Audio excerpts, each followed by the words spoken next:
A vida além da sepultura. Obra psicografada por Hercílio Mais. Espíritos Ramatiz e Atanagildo. Explicações.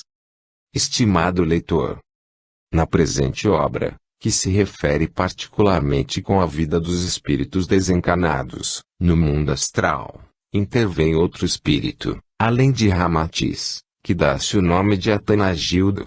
Conforme promessa feita anteriormente pelo próprio Ramatiz, o espírito de Atanagildo não só participou desta obra, relatando minuciosamente todos os fenômenos ocorridos durante a sua desencarnação, no Brasil, como também respondeu a todas as perguntas úteis que se relacionassem com sua vida no além. Ramatiz, entretanto, é o idealizador, o coordenador e o responsável por este livro, no qual também participa. Há algum tempo já lhe havíamos pedido que nos ditasse algum trabalho descrevendo os fenômenos geralmente verificados na ocasião da desencarnação dos terrestres, e nos relatasse alguns acontecimentos peculiares à vida dos espíritos no mundo astral.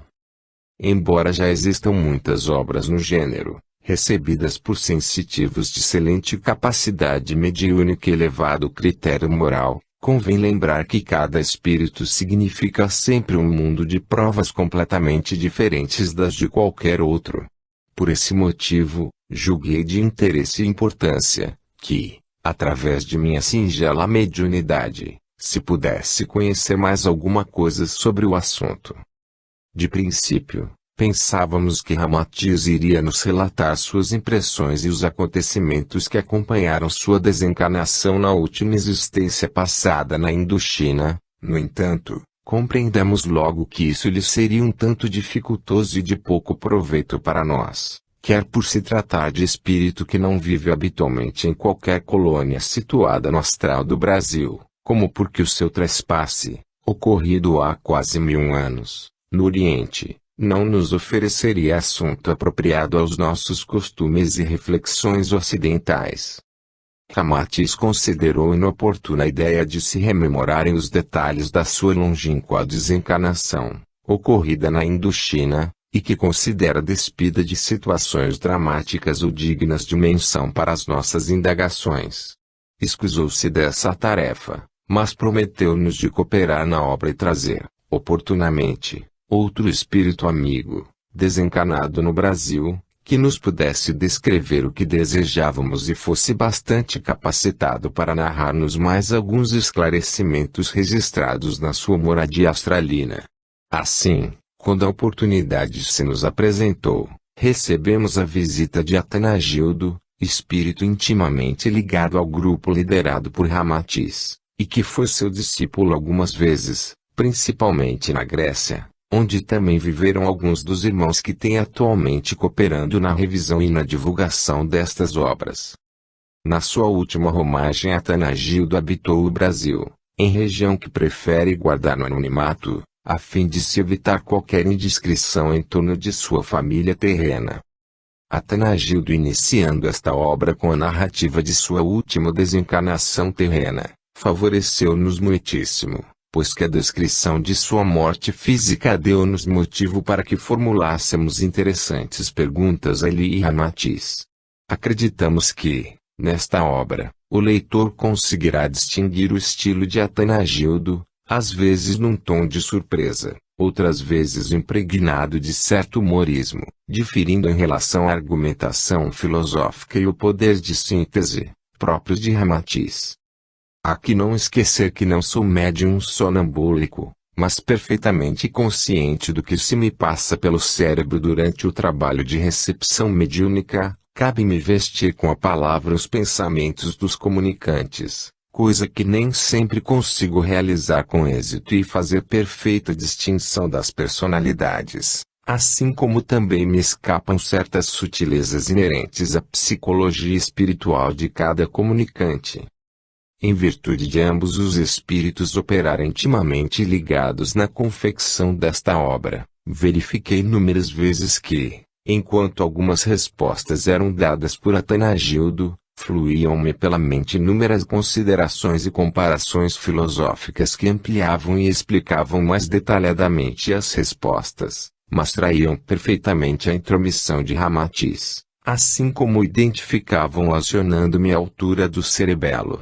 Mais tarde pude realmente comprovar melhor que o trabalho era em conexão, por parte de ambos os espíritos operando mutuamente, pois diante de qualquer vacilação e demora na resposta de Atanagildo, na sua exposição sempre mais descritiva, verificava a imediata interferência de Ramatiz, que então explicava melhor o assunto, através de sua forma peculiar com a qual já estávamos bastante familiarizados.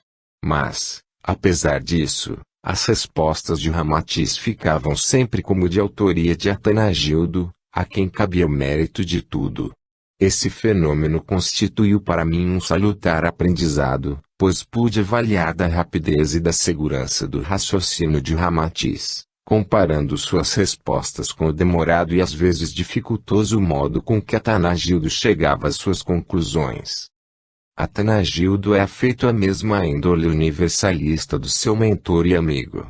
Ligou-se a Ramatiz desde antes do êxodo dos hebreus do Egito, tendo-o acompanhando em várias existências, aurindo-lhe os conhecimentos e a técnica espiritual de serviço no além. Na sua última encarnação, no Brasil, devotava-se a vários labores espiritualistas, tendo participado de alguns movimentos esotéricos e espiritistas, visando sempre a melhoria do seu espírito e o socorro ao próximo, mas sem se deixar dominar por quaisquer exclusivismos ou segregamentos associativos. Revelou-se sempre criatura jubilosa no esforço de servir aos demais experimentos e doutrinas alheias que se devotavam ao bem do espírito humano. Desde os primeiros contactos que tivemos com seu espírito acomodado, mas algo jovial e às vezes buliçoso, como se nos revelou nas apreciações sobre os dogmas religiosos já envelhecidos, observamos-lhe o sentido construtivo de suas respostas e a ausência de qualquer dramaticidade ou compungimento espiritual. Além de sua propensão liberal, nunca nos fez exigências de ordem pessoal, nem pretendeu traçar fórmulas para os nossos trabalhos, evitando quaisquer constrangimentos nas indagações que lhe fizemos. O seu modo eclético é muito comum a todos os discípulos, admiradores e a maioria dos leitores de Ramatiz que, em número de alguns milhares, permaneceram mais tempo reencarnados no Oriente, sob a visão protetora da fraternidade do Triângulo. É possível que, em virtude da franqueza, sem gradações psicológicas, com que Atanagildo faz as suas revelações sobre o mundo astral ou a respeito de algumas concepções restritivas do leitor. No entanto, é bem melhor que ele nos relate aquilo que pode ser rejeitado por nós, do que guardar informações que nos auxiliem a desvendar o mistério da vida do além-túmulo.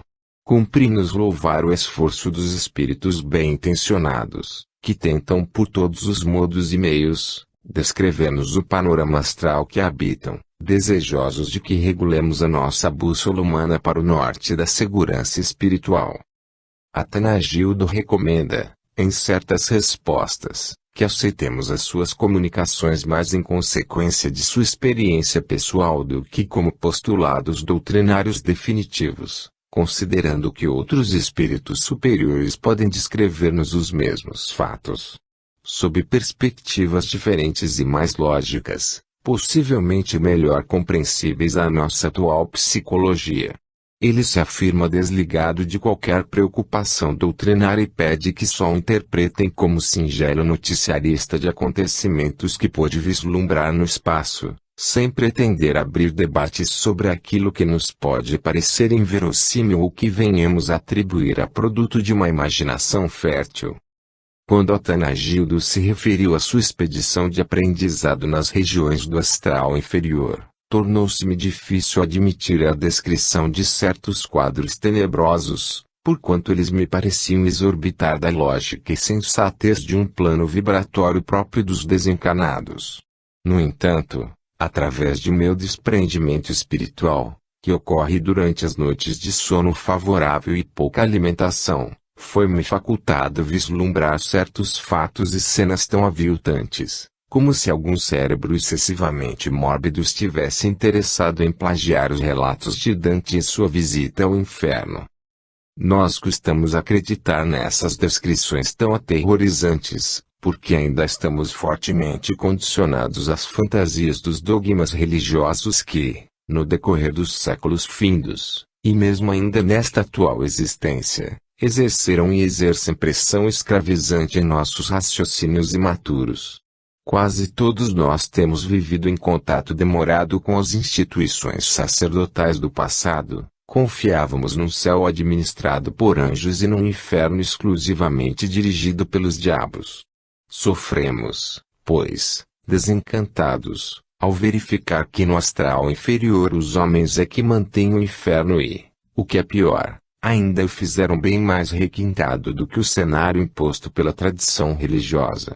E o acontecimento ainda se torna mais grave, mesmo para as nossas concepções mais avançadas, porque também se extingue a velha ideia espiritualista de que, após a morte do corpo, nós deveremos viver apenas mergulhados num estado íntimo de completa introspecção espiritual, gozando um céu e um inferno virtual em nossas mentes desencarnadas. Por isso, convém repetir o que já tem dito alguns espíritos superiores: a morte do corpo é apenas mudança de apartamento por parte do espírito. Conforme já temos explicado, Atanagildo é espírito que viveu várias vezes na Grécia e, embora não estejamos autorizados a fornecer detalhes do seu passado, ele ainda traz grande influência adquirida naquelas reencarnações entre os gregos, das quais sabemos ter sido a mais importante entre os anos de 441 e 384 a.C. Nessa época encontravam-se em ebulição os princípios e teses esposados por Sócrates, Platão, Diógenes, mais tarde cultuados por Antístenes, em cuja época também vivia Ramatis, na figura de conhecido mentor helênico, que pregava entre discípulos ligados por grande afinidade espiritual. Eis porque o leitor não deverá estranhar certo humorismo e ditos satíricos de Atanagildo, em algumas de suas respostas, e que poderiam ser levados à conta de incivilidade para com os credos dogmáticos, quando isso é ainda o produto psicológico da velha irreverência dos gregos de sua época, acostumados a ironizar as instituições demasiadamente sisudas e dramáticas. Quando ele alude ao inferno e os prejuízos decorrentes da estreiteza religiosa oficial, intercalando suas respostas com certas conclusões humorísticas, não o faz para formular gracejos extemporâneos, mas apenas para melhor despertamento do leitor, que então refletirá quanto à improcedência e o ridículo que se ocultam em certas ideias e práticas já obsoletas e impróprias à nossa evolução mental do século XX. Em nosso modo de pensar, basta-nos, às vezes, a emissão de um conceito divertido, mas inteligente, para ocorrer o misterioso estalo que então expurga de nosso cérebro a poeira deixada pelos dogmas, tradições e princípios anacrônicos que nos asfixiam e reduzem a liberdade de pensar.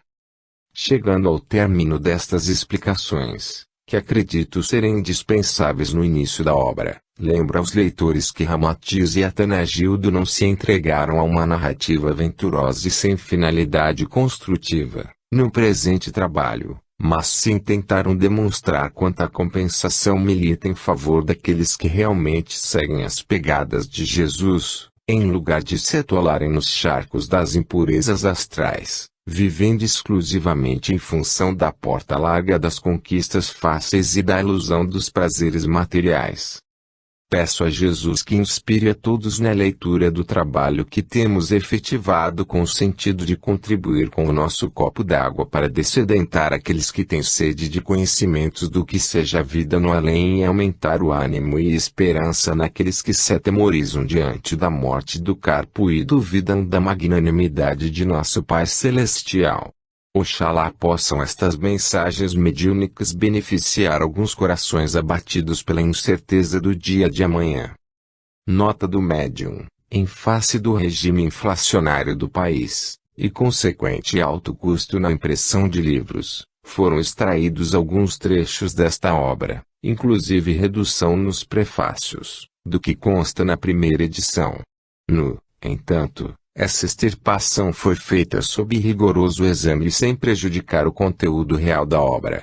Jamais o pensamento de Ramatiz foi reduzido ou deformado, porquanto ele mesmo orientou-nos a esse respeito. Curitiba, 27 de outubro de 1957. Hercílio Mais. Prefácio de Ramatiz. Estimados leitores. Paz e amor. Ao apresentar-vos o irmão Atanagildo, que deseja transmitir-vos as suas impressões colhidas no trânsito comum da vida física e espiritual, com respeito ao plano educativo que é a Terra e o panorama astral que a circunscreve, reconhecemos que muitos outros espíritos já vos transmitiram de suas experiências realizadas no além. No entanto, lembramo-nos de que qualquer outro esforço bem intencionado, nesse sentido, sempre contém lições de utilidade comum. O turbilhão da vida, ainda ignorado da maioria dos habitantes do vosso mundo que palpita nas esferas ocultas à visão dos olhos da carne, requer que se divulguem as diversas experiências dos espíritos desencarnados, para que sirvam de roteiro e estímulo aos que seguem a retaguarda. Da mesma forma, é conveniente que se registrem as dores, as decepções e as desilusões das almas imprudentes, para que esses fatos sirvam de advertência severa aos incautos e despertem aqueles que ainda subestimam a pedagogia espiritual, em curso nos mundos materiais. É conveniente saberdes que o êxito espiritual reside, acima de tudo, no bom aproveitamento das lições vividas em ambas as regiões, ou seja no mundo astral e na crosta física. É óbvio que esse maior ou menor aproveitamento do espírito varia de conformidade com os inúmeros fatores que já imperam no seio de cada alma em experimentação educativa. Consequentemente, em cada experiência vivida, avaliada e descrita pelo seu próprio agente espiritual, sempre existem situações, ensejos e soluções desconhecidas que podem servir-nos de orientação e apressamento para o término do curso de nossa ascensão espiritual. Considerando que, após a libertação do seu corpo carnal, a alma é obrigada a seguir ao encontro de si mesma e viver o conteúdo de sua própria consciência imortal, dependendo do seu modo de vida imaculada ou corrupta, na terra, os seus gozos inefáveis ou os padecimentos infernais. Acreditamos que os relatos mediúnicos feitos pelo irmão Atanagildo tornar-se-ão benéficos para muitos leitores que, assim, poderão conhecer melhor o fenômeno da morte carnal e alguns fatos ocorridos no mundo astral, através da experiência pessoal de mais um espírito amigo. Normalmente, as criaturas desinteressadas dos bens eternos do espírito acreditam que após a morte os seus representantes religiosos, de todos os matizes, hão de lhes conseguir o desejoso ingresso no país da felicidade, assim como os seus procuradores lhe regularizam as contas prosaicas do mundo profano.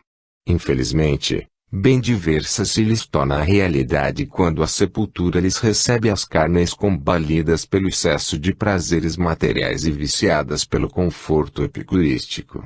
O tenebroso charco de sombras, que as espera, no reino invisível ou visão física, costuma substituir o caviar dos banquetes opíparos pelo vômito insuportável e a prodigalidade do uísque pelo mau cheiro exalado das chagas dos comparsas de infortúnio.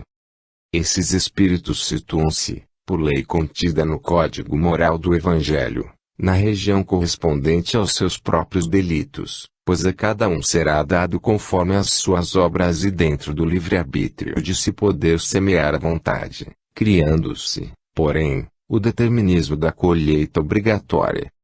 É por isso que se tornam oportunas as páginas que o irmão Atanagildo vos transmite do além, pois, assim como ele vos auxilia a vislumbrar alguns detalhes do panorama edênico, que serve de moldura esplendorosa às almas filiadas ao serviço de Jesus, também vos fará conhecer algumas impressões dolorosas daqueles que violentam os ditames da vida digna e são por isso atraídos para as regiões dantescas, onde vive o espírito imundo e se faz continuamente o ranger de dentes.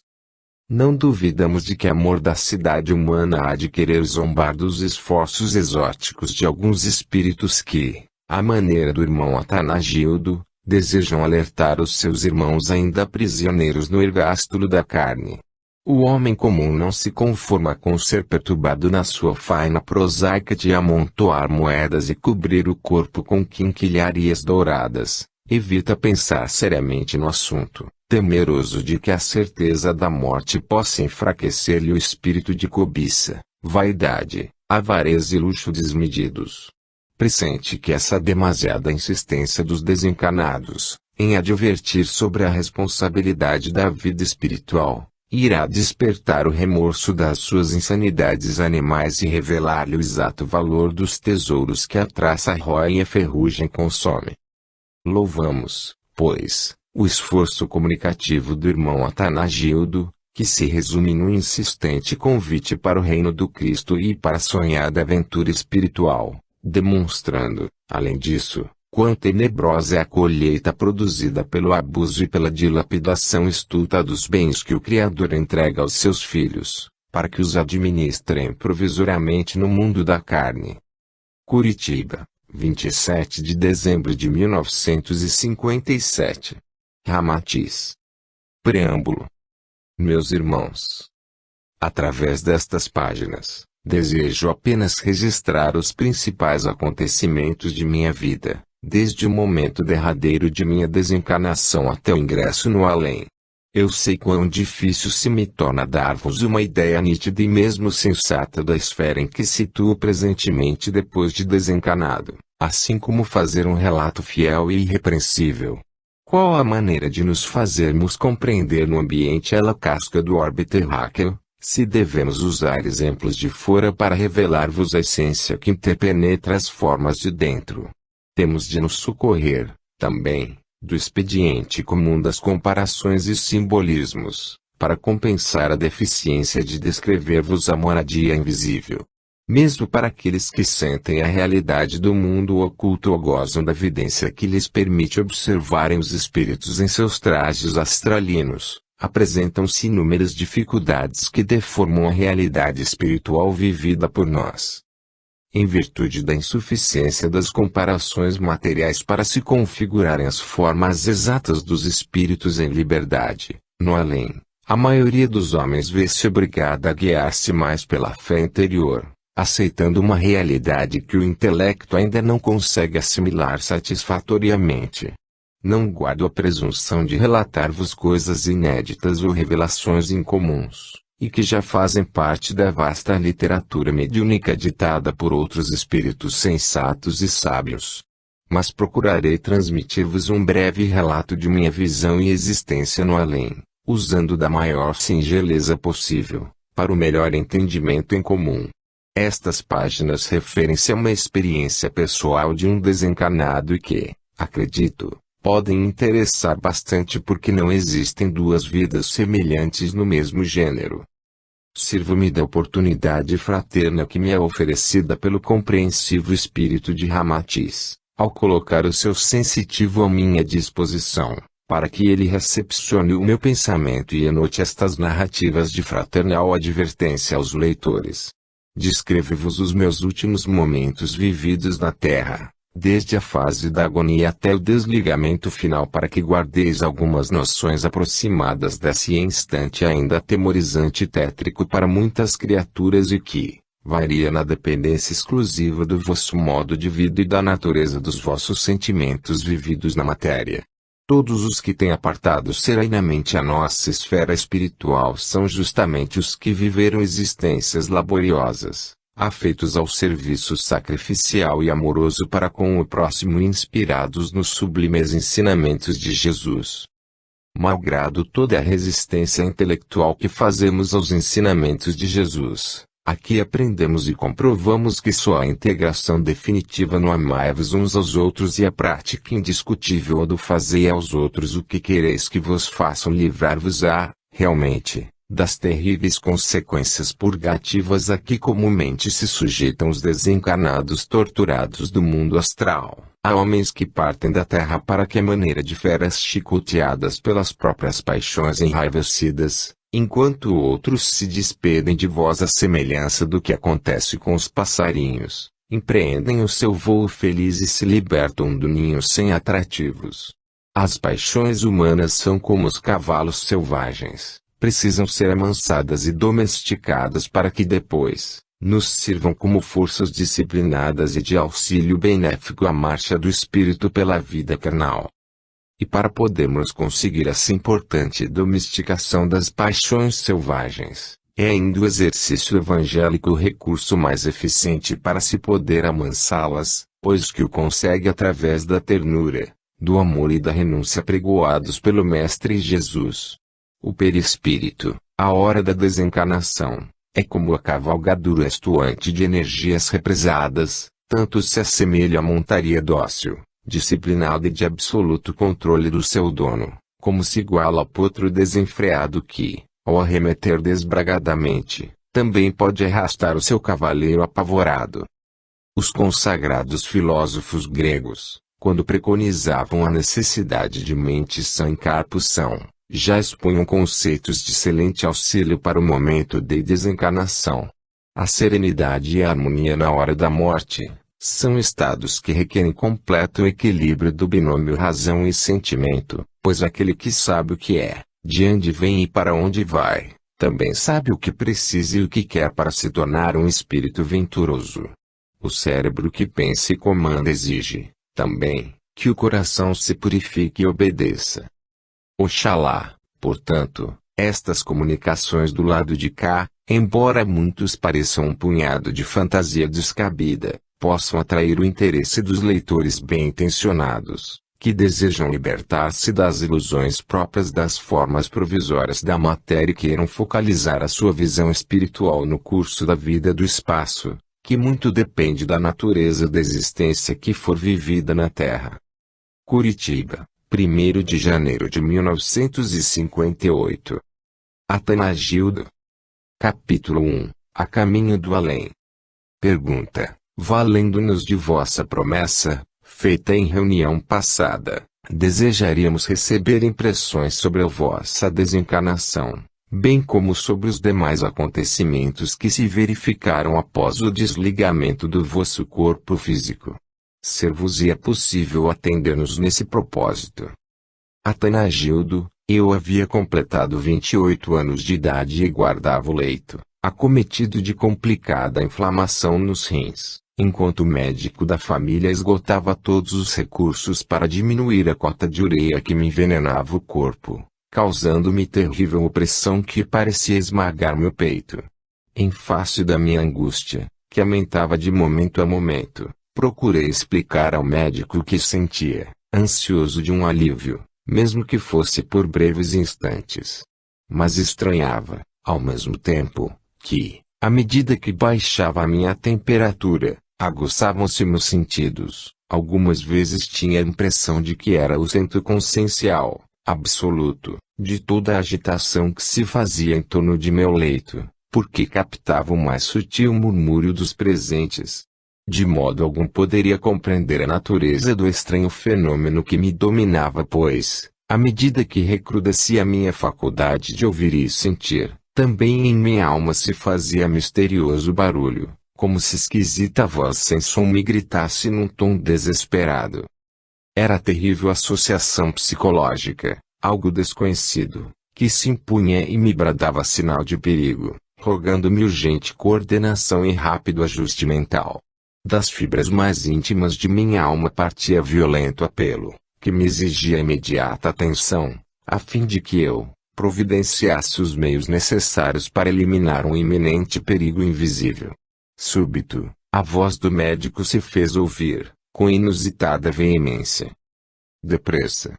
O óleo canforado então, invisível torpor já não me deixava agir, e do imo de minha alma começava a crescer o impacto invasor, que principiava a agir sobre a minha consciência em vigília. Depois, no implacável crescendo, percebia que no meu ser eclodia um angustiado esforço de sobrevivência, que se produzia pelo instinto de conservação. Tentei reunir as derradeiras forças que se me esvaíam, a fim de rogar o socorro precioso do médico e avisá-lo de que carecia de sua imediata intervenção. Entretanto, sob forte emoção e instintivamente atemorizado, eis que ouviu dizer desalentado: nada mais se pode fazer. Conformem-se, porque o senhor Atanagildo já deixou de existir. Meu corpo já devia estar paralisado, mas, pelo choque vivíssimo que recebeu a mente, compreendi perfeitamente aquele aviso misterioso que antes se volara do ramago de minha alma, fora o desesperado esforço que o instinto animal despendera para que eu ainda comandasse o psiquismo sustentador das células cansadas. A comunicação do médico gelou-me definitivamente as entranhas, se é que ainda existia nelas algum calor de vida animal. Embora eu sempre tivesse sido devotado estudioso do espiritismo filosófico e científico, do mundo terreno, é inútil tentar descrever-nos o terrível sentimento de abandono e aflição se me tomaram a alma, naquele momento. Eu não temia a morte, mas partia da terra exatamente no momento em que mais desejava viver, porque principiava a realizar projetos amadurecidos desde a infância e, além disso, estava próximo de constituir o meu lar, que também fazia parte do meu programa de atividades futuras. Quis abrir os olhos, mas as pálpebras pesavam-me como chumbo. Envidei hercúleos esforços para efetuar qualquer movimento, por mais débil que fosse, na esperança de que os presentes descobrissem que eu ainda não morrera, o que de modo algum podia acreditar, tal era a minha agudeza interior. Então repercutiu-se violentamente esse esforço pela rede psicomental, e ainda mais se avivaram os sentidos já aguçados da alma, os quais transmitiam-me as notícias do mundo físico através de exótico sistema telefônico que eu sempre ignorara possuir. Sentia-me colado à pele ou às carnes cada vez mais frígidas, como se estivesse despido e apoiado sobre geladas paredes de cimento em manhã hibernal. Apesar desse estranho frio, que eu supunha residir exclusivamente no sistema nervoso, podia ouvir todas as vozes dos vivos, os seus soluços, clamores e descontroles emocionais junto ao meu corpo. Através desse delicadíssimo sentido oculto e predominante no outro plano vibratório, pressenti quando minha mãe se debruçou sobre mim, e ouvia pronunciar: Atanagildo, meu filho. Não podes morrer. Tu és tão moço. Senti a dor imensa e atroz que lhe ia pela alma, mas eu me encontrava gemado à matéria hirta, não podendo transmitir-lhe o mais débil sinal e aliviá-la com a sedativa comunicação de que ainda me encontrava vivo. Em seguida, achegaram-se vizinhos, amigos e talvez algum curioso, pois eu os pressentia sempre e captava-lhes o diálogo, embora tudo me ocorresse sob estranhas condições psíquicas, porquanto não assinalava nenhuma vibração por intermédio dos sentidos comuns do corpo físico. Sentia-me, por vezes, suspenso entre as duas margens limítrofes de dois mundos misteriosamente conhecidos, mas terrivelmente ausentes.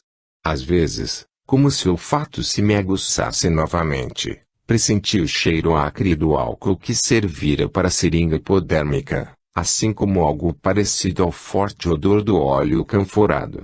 Mas tudo isso se realizava no silêncio grave de minha alma, porquanto não identificava os quadros exteriores, assim como não conseguia avaliar com exatidão o que devia estar me acontecendo, permaneci oscilando, continuamente, entre as sensações de um pesadelo mórbido. De vez em quando, por força dessa acuidade psíquica, o fenômeno se invertia. Então eu me via centuplicado em todas as reflexões espirituais, no estranho paradoxo de me reconhecer muito mais vivo do que antes da enfermidade que me vitimara. Durante a minha existência terrena, desde a idade de 18 anos, eu desenvolvera bastante os meus poderes mentais, através de exercícios de natureza esotérica. Por isso, mesmo naquela hora nevrálgica da desencarnação, conseguia manter-me em atitude positiva, sem me deixar escravizar completamente pelo fenômeno da morte física. Eu podia examiná-lo atentamente, porque já era espírito dominado pela ideia da imortalidade. Postado entre dois mundos tão antagônicos, sentindo-me no limiar da vida e da morte, Guardava uma vaga lembrança de que aquilo já me havia ocorrido, algures, e que esse acontecimento não me parecia suceder-se pela primeira vez. O raciocínio espiritual fluía com nitidez, e a íntima sensação de existir, independentemente de passado ou de futuro, chegava a vencer as impressões agudíssimas, que por vezes me situavam em indomável turbilhão de energias que se punham em conflito na intimidade de meu perispírito. Mas, de súbito, outro sentimento se me apresentou angustioso e também me dominou com inesperado temor e violência. Foi algo apocalíptico e que, apesar de minha experiência mental positiva e controle emotivo, me fez estremecer ante a sua proverbial realidade. Reconhecia-me vivo, na plenitude de minhas faculdades psíquicas, em consequência, não estava morto mas, também, nem vivo ou livre do corpo material. Sem qualquer dúvida, achava-me preso ao organismo carnal, pois que sensações tão nítidas só podiam ser transmitidas através do meu sistema nervoso. Desde que o sistema nervoso ainda estivesse cumprindo a sua admirável função de me relacionar com o ambiente exterior, obviamente eu também estaria vivo no mundo físico, embora sem poder reagir, por ter sido vitimado por qualquer acontecimento grave. Não guardei mais ilusões, acreditei que fora vítima de violento ataque cataléptico. E, se não me acordasse em tempo, eu seria enterrado vivo. Já antevi o horror do túmulo gélido, os movimentos das ratazanas, a infiltração da umidade da terra no meu corpo e o odor repugnante dos cadáveres em decomposição. Colado àquele fardo inerte, que já não atendia aos apelos aflitivos do meu comando mental e ameaçava não despertar em tempo. Previa a tétrica possibilidade de assistir impassivo ao meu próprio enterro. Em seguida, nova e estranha impressão principiou a se apossar de minha alma. Primeiramente se manifestava como um afrouxamento inesperado, daquela rigidez cadavérica. Depois, um refluxo coordenado para dentro de mim mesmo, que me deixou mais inquieto e assinalava algo de acusatório. Se não exagero, ao considerar o fenômeno que ocorria, tinha a impressão de estar sendo virado pelo avesso, pois a memória recuava paulatinamente através de minha última existência e enchia-me de assombro pela clareza com que passava a rever todos os passos de minha existência. Os acontecimentos se desenrolavam na tela mental do meu espírito à semelhança de vivíssima projeção cinematográfica. Tratava-se de incrível fenômeno, em que eram projetados todos os movimentos mais intensos de minha vida mental. Os quadros se sobrepunham, em recuo, para depois se esfumarem, como nos filmes, quando determinadas cenas são substituídas por outras mais nítidas. Eu decrescia a idade, remoçava, e os meus sonhos fluíam para trás, alcançando as suas origens e os primeiros bulícios da mente inquieta. Perdia-me naquele ondular de quadros contínuos e gozava de euforia espiritual quando entrevia atitudes e fatos dignos e podia comprovar que agira de ânimo heróico e inspirado por sentimentos benfeitores. Só então pude avaliar a grandeza do bem. Espantava-me de que um simples sorriso de agradecimento, nessa evocação interior e pessoal, ou então a minúscula dádiva que havia feito em fraternal descuido, pudesse despertar em meu espírito essas alegrias tão infantis. Esquecera-me da situação funesta em que me encontrava, para acompanhar com incontido júbilo os pequeninos sucessos projetados em meu cérebro etérico. Identificava a moeda doada com ternura, a palavra dita com amor, a preocupação sincera para resolver o problema do próximo, ou então o esforço para suavizar a maledicência para com o irmão desajustado. Ainda pude rever, com certo êxtase, alguns atos que praticara com sacrificial renúncia, porque não só perdera na competição do mundo material, como ainda humilhara-me a favor de adversário necessitado de compreensão espiritual. Se naquele instante me fosse dado retomar o corpo físico e levá-lo novamente ao tráfego do mundo terreno, aquelas emoções e estímulos divinos teriam exercido tal influência benéfica em minha alma, que os meus atos futuros justificariam a minha canonização depois da morte física. Mas, em contraposição, Não faltaram, também, os atos indelicados e as estultícias do moço ardendo em desejos carnais. Senti, de súbito, quando as cenas se me tornavam acusatórias, referindo-se às atitudes egocêntricas da juventude avara de seus bens materiais, quando ainda me dominava a volúpia de possuir o melhor e superar o ambiente pela ridícula superioridade da figura humana. Também sofri pelo meu descuidismo espiritual da mocidade leviana, fui estigmatizado pelas cenas evocativas dos ambientes deletérios, quando o animal se espoja nas sensações lúbricas. Não era uma acusação endereçada propriamente a uma natureza devassa, coisa que, felizmente, não ocorrera comigo, mesmo na fase da experiência sexual, mas que comprovava, naquele momento retrospectivo, que a alma realmente interessada nos valores angélicos deve sempre repudiar o ambiente lodoso da prostituição da carne. No quadro de minha mente superexcitada, eu identificara os momentos em que a fera do sexo, como força indomável, me atraíra ao limiar do charco em que se debatem as infelizes irmãs deserdadas da aventura doméstica. A projeção cinematográfica ainda continuava fluente em minha tela mental, quando reconheci a fase do aprendizado escolar e, depois, os folguedos da infância, cujos quadros, por serem os de menor importância na responsabilidade da consciência espiritual, tiveram fugaz duração. Espantadíssimo, creio que devido à disciplina e os êxitos dos meus estudos esotéricos, pude identificar um berço guarnecido de rendas, reconhecendo-me na figura de um rosado bebê, cujas mãos boliçosas e o corpo tenro eram objeto de júbilo e afagos de dois seres, que se debruçavam sobre mim, meus pais. Mas o que me deixava intrigado e confuso é que, no seio dessa figura tão diminuta, de recém-nascido, sentia-me com a consciência algo desperta e dona de impressões vividas num passado remoto.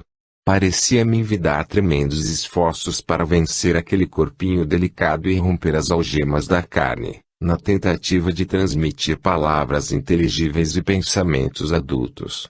De trás da figura do bebê inquieto, com profundo espanto eu reconhecia outra realidade de mim mesmo.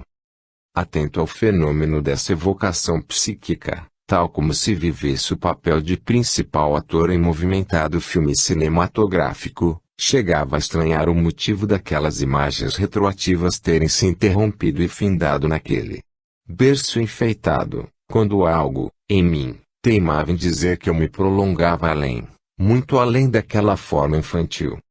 Percebi, de súbito, que a vontade bastante desenvolvida na prática ocultista me exauria ante o esforço de prosseguir para trás, certo de que, sob o meu desenvolvimento mental, eu terminaria desprendendo-me do bebê rechonchudo, que traçava o limite de minha existência, para então alcançar o que deveria existir muito antes da consciência configurada pela personalidade de Atanagildo. Confiante nas minhas próprias energias mentais, à semelhança do piloto que deposita fé absoluta em sua aeronave, não temi os resultados posteriores, pois ousadamente, sob poderoso esforço quase heróico, desejei ir mais além e transpor aquele berço enfeitado de rendas, que significava a barreira do meu saber, mas não o limite do meu existir. Havia um mundo desconhecido mais além daquele diminuto corpo focalizado na minha retina espiritual, cujo mundo tentei devassar, embora manietado em terrível transe que supunha de ordem cataléptica.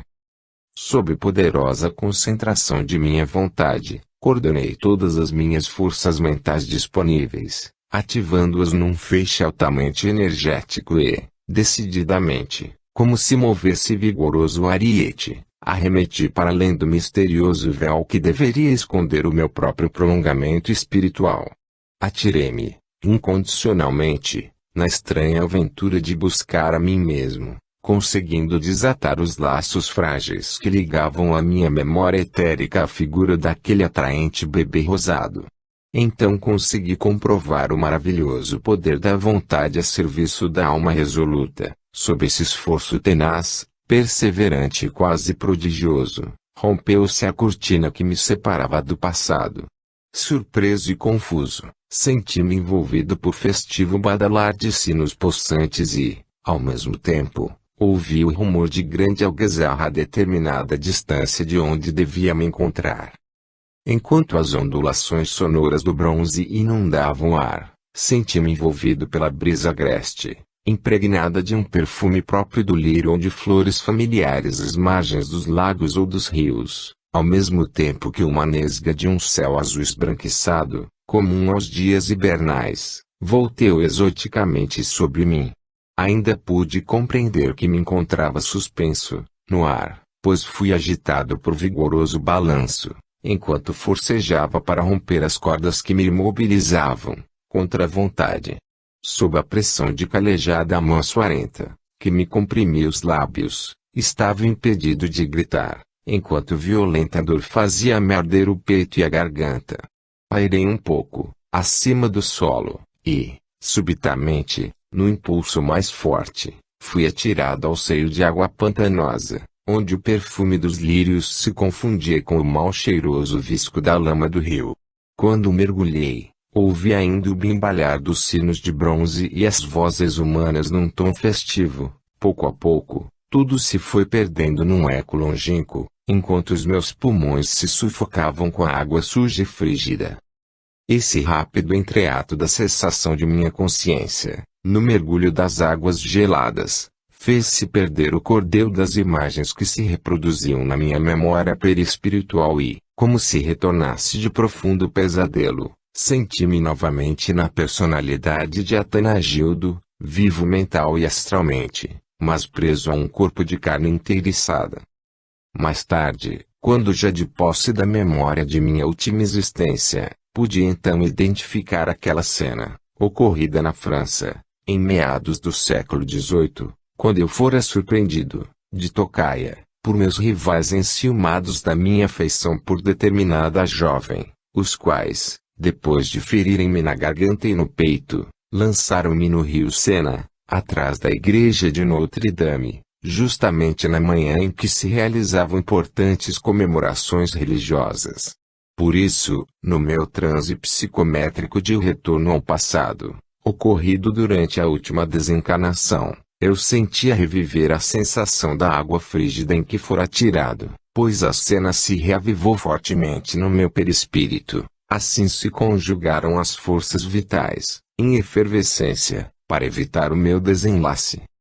Após aquela reprodução da queda no rio Sena, e quando eu ainda pensava no trágico acontecimento, recrudesceram dentro de mim as vozes e os soluços mais ardentes. A imagem do passado esfumou-se rapidamente, e reconheci-me ligado de novo ao corpo hirto. Não tardei em adivinhar que Cidália, minha noiva, havia chegado à minha casa e se debruçava desesperadamente sobre o meu cadáver, deixando-se açoitar pela dor pungente da separação dolorosa.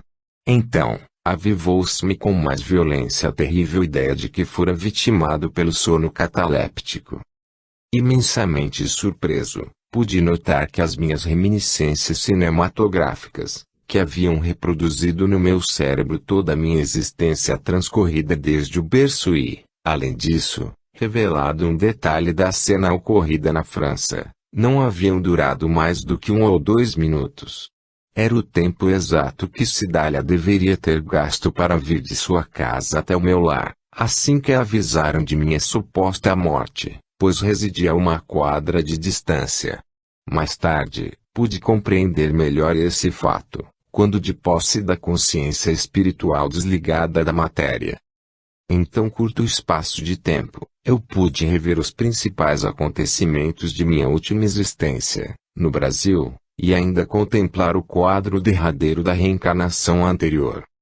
Mas em breve renovou-se meu ânimo e eu me tornei algo indiferente à situação grave em que me encontrava, pois já havia comprovado, em mim mesmo, a imortalidade ou a sobrevivência indiscutível do espírito, o que atenuou meu receio de sucumbir, mesmo diante da apavorante probabilidade de ser enterrado vivo. Graças ao poder de minha vontade disciplinada, impus certa tranquilidade ao meu psiquismo inquieto, controlando emoções e preparando-me para não perder o mínimo detalhe dos acontecimentos, pois mesmo ali, no limiar da morte, o meu espírito não perdia o seu precioso tempo e tentava engrandecer a sua bagagem imortal.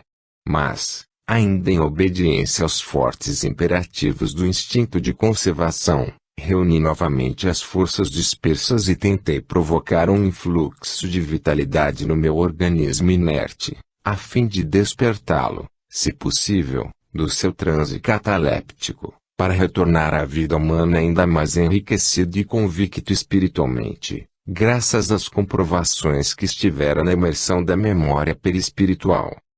Justamente nesse instante de afluxo vital, os sentidos se me aguçaram novamente, fazendo-me pressentir algo ainda mais grave que me profetizava indomável violência.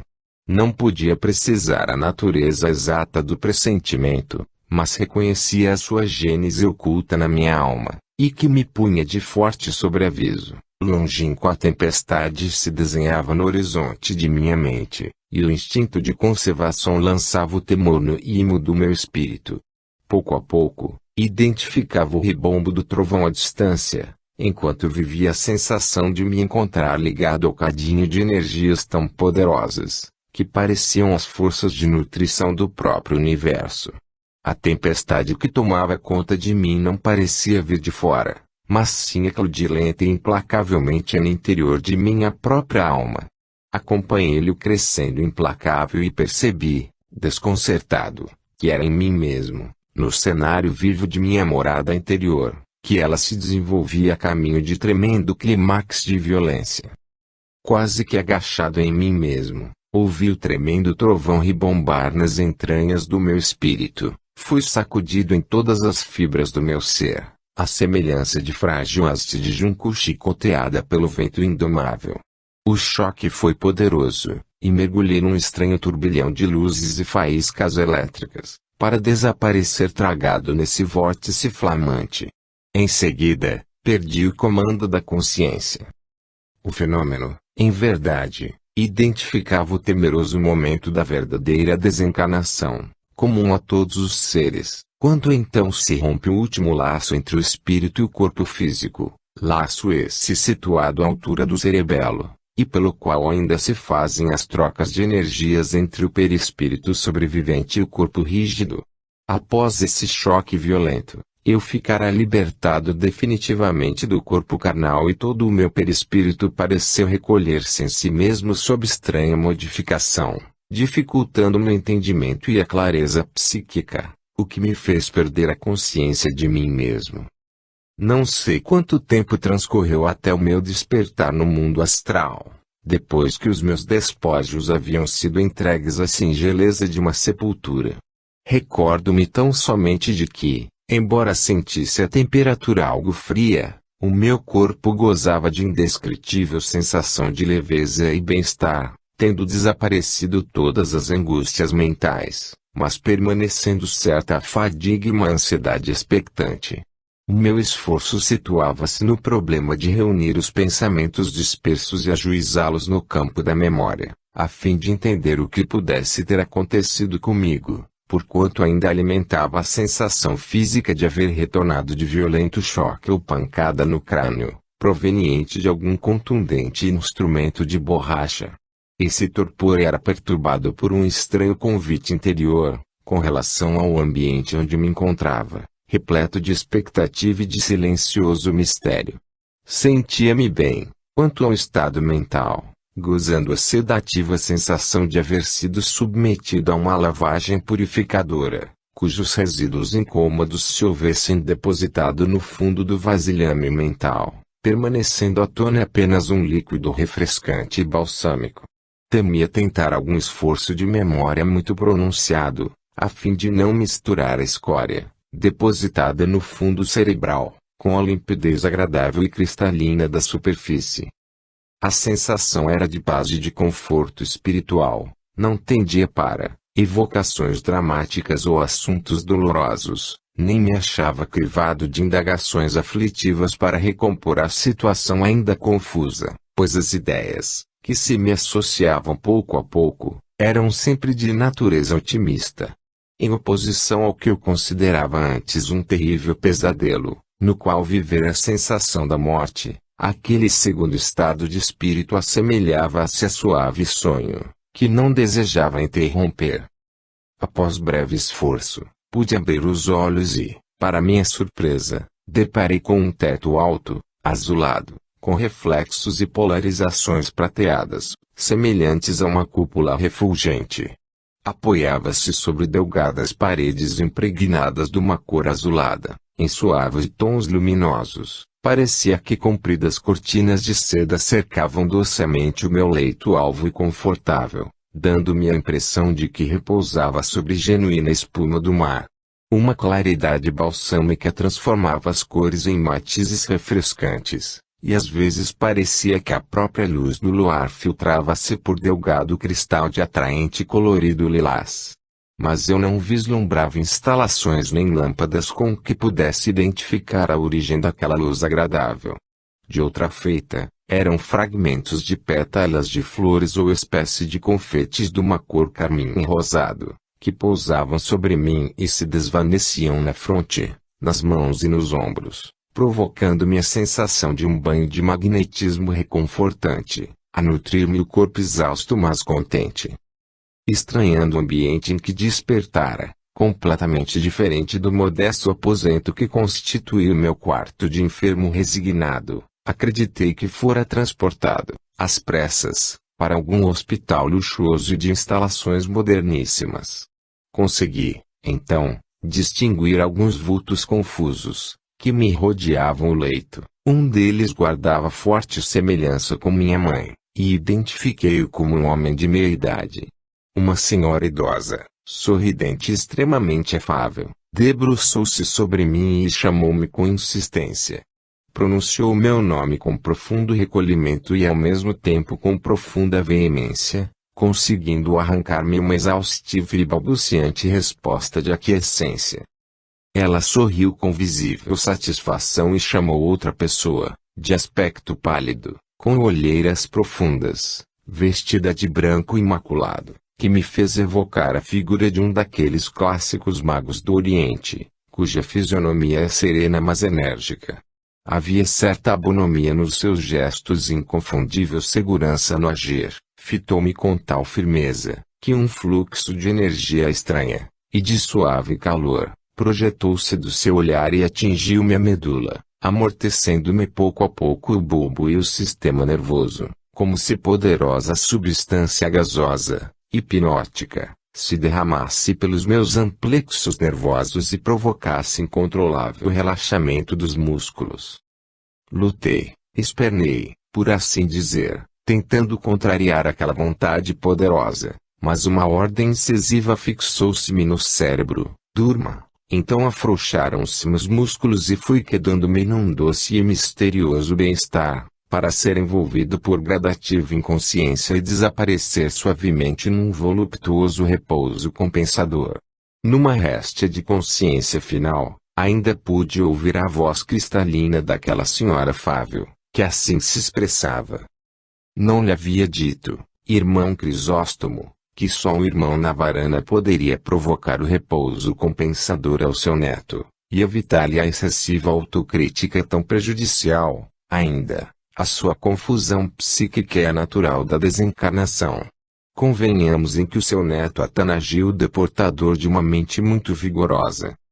Já no bruxoleio final da consciência em vigília, então eu compreendera tudo. Crisóstomo era o meu avô materno, a quem só conhecera na infância.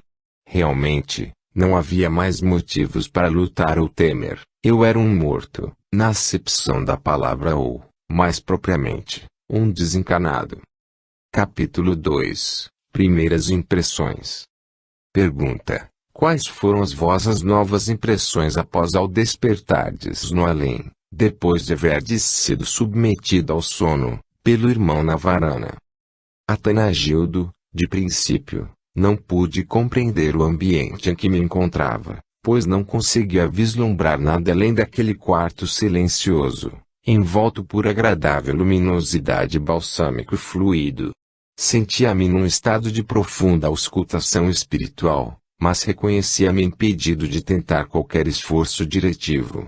Ainda submerso em suave torpor, lembraria a figura silenciosa do peregrino a fitar o horizonte escuro, aguardando o advento na madrugada, para recomeçar a longa viagem interrompida pela noite. Mantinha-me em curiosa expectativa, mas anteriormente certo de logo desvendar o mistério que me cercava. Não tardei em notar estranho fenômeno de luzes, que surgiram inesperadamente, assim como se encontravam